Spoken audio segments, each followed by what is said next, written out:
Mystery Mike. Thank you all for tuning in. Today we're going to talk a little bit about gold and rocks and amethyst and emerald. Years ago, probably about 10 years ago, and even prior to that when I was a young kid, so we're going way back now, I always wanted to go down North Carolina to the gem mines, and I never did. So about 10 years ago, I talked it over with my family and I said, hey, let's go down to North Carolina to the gem mines. But I didn't want to go to the tourist gem mines where they got the big stores and you pay and look and they give you a bucket of gems, so to speak, and you sift through them and all. I mean, I didn't mind doing that, which I did, but I wanted to actually go to the mines.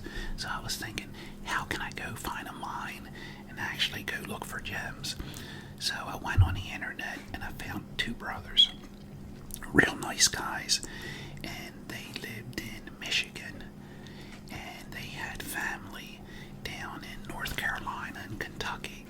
So I got talking to them, and so they said, okay, well, let's get together down North Carolina. They said that they've been going in these mines for years and they can take us back in the backwoods and show us where these mines are and everything. So I was thinking, wow, this is really neat.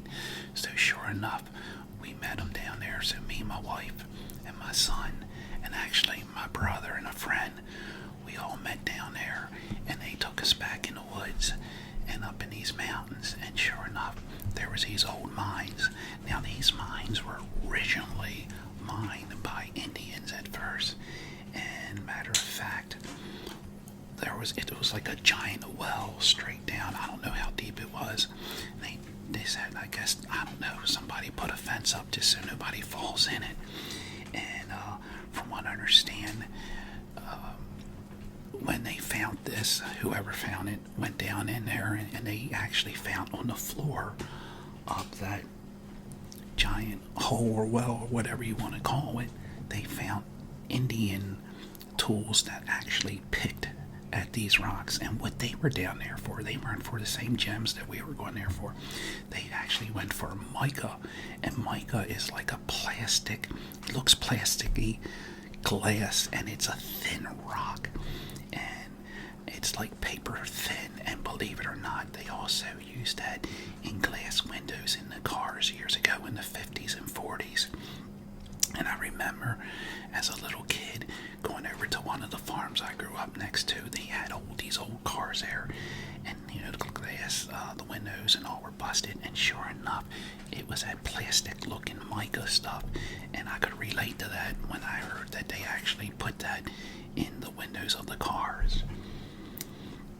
But anyway, the Indians would mine for that stuff, and they used to make a lot of different things out of it for whatever reasons. And then also it was mined for other things by early man. I don't know exactly what they were mining it for, but they were discarding other kind of gems and everything. So anyway, we all hiked up there, and what it is, it's these big rocks, and they're all white rocks, and you crack these rocks open and you hope to find certain kind of gems. Well, sure enough, we did a lot of cracking at these rocks, and we did find one thing. And if we stayed there, we would have found more. But what I did find was a green emerald right here. I don't know if you can see it. It's not a real good quality because it's cracked up, but that is actually a crystal. I hope you can see that. It's green, and since this ain't a good quality, what you do, this is kind of like instead of just saving that because the quality's poor, this whole thing's just need to save, just to say, hey, look, I found this rock with this emerald in it, and it's all green, and you might be able to see it. It's all crystal. Let me see. Can you kind of see that green piece right there? That's in the rock, and it's crystal. It's right here. I hope you can all see that. That's really neat. So I keep this whole thing for a souvenir, but you can see that like that. if you look hard, you might see some little sparkly things. Excuse me. And see, some of that, I think, maybe mica. Right there, that shiny stuff, that might be some of it. But anyway, you crack these big white rocks, and this is what you can find in it. So that was really neat. And then I think we found this there also. What this is a big piece of quartz, but it's rose quartz, and you may be able to see the red in it, and that's what makes it rosy, and that's why they call it rose quartz. It's all white, and then if you can see the rose quartz in it, and sometimes you can get a real good piece of this where it's sort of see-through white. But this is a poor piece, but it's still neat because of all the red in it. Very heavy. That's really neat.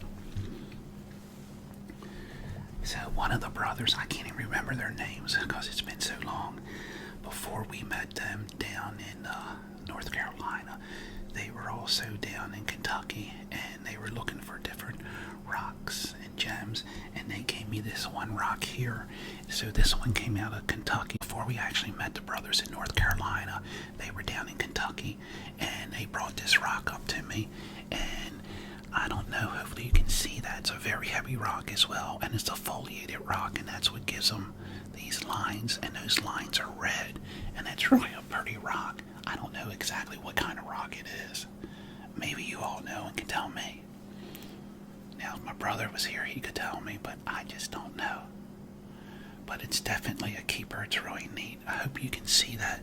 That really looks neat.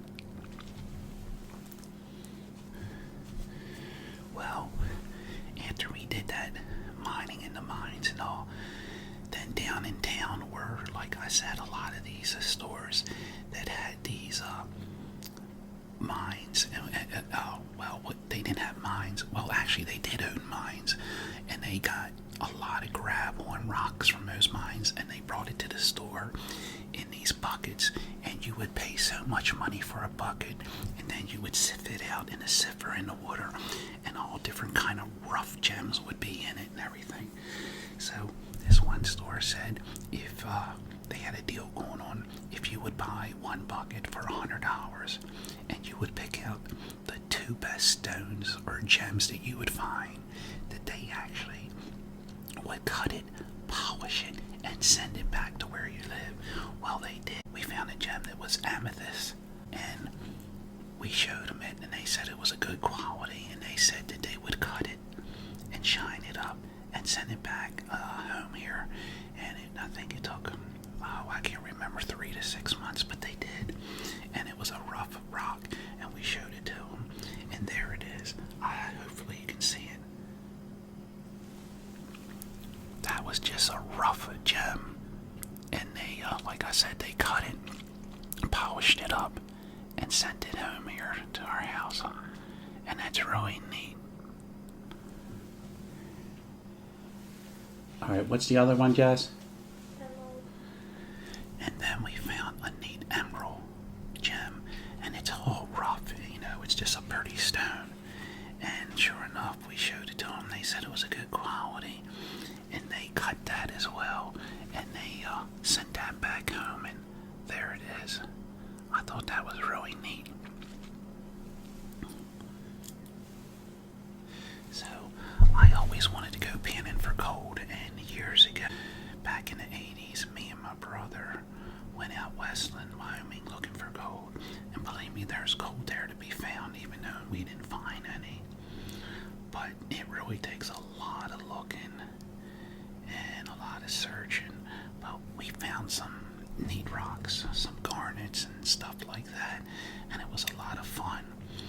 But when we went down to North Carolina, you don't think of North Carolina having gold mines. Sure enough, they do. They have gold mines. And it was this one place where you could go pan for gold. And I think it was either like $25 or $50 for a ton of dirt.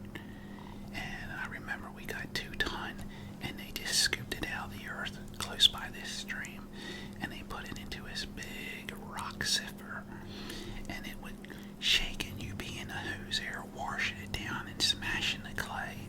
And I don't know, we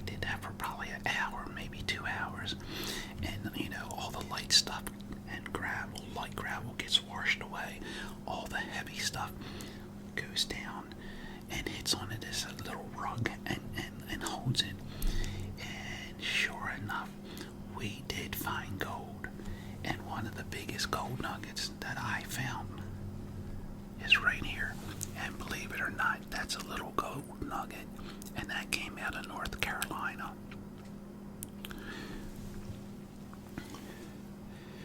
We really had a lot of fun. And one of these days I'd like to go back down there and do that again. Well, I hope you like that. I found some more gems and rocks, but I have to kind of root around. I don't know exactly where I put them, but this is some of the things that I did find, and I hope you like that. And I hope you all had fun as much as I had fun showing it to y'all. And just remember, be someone important. Be yourself. Until next time, God bless. See ya.